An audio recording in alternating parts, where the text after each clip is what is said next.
KDM hampir 100%, Prabowo tak sampai 80, calon kompetitor 2029.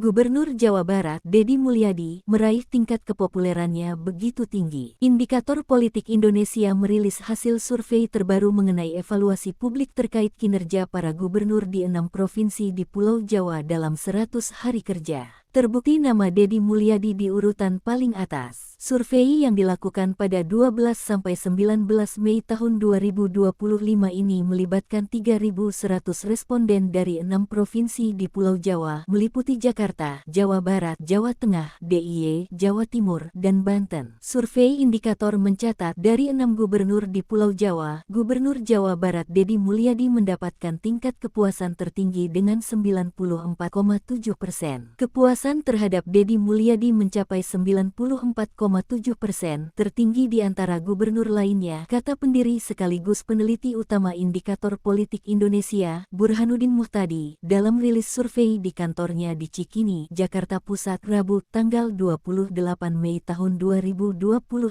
Presiden Prabowo Subianto juga disurvei tingkat kepuasan kinerja 100 hari pemerintahannya pada Januari tahun 2025 lalu. Prabowo dilantik jadi presiden di tanggal 20 Oktober tahun 2024. Survei yang diselenggarakan Indikator Politik Indonesia pada 16-21 Januari tahun 2025 menunjukkan kepuasan publik terhadap Presiden Prabowo Subianto dalam 100 hari pemerintahan mencapai 79,3%.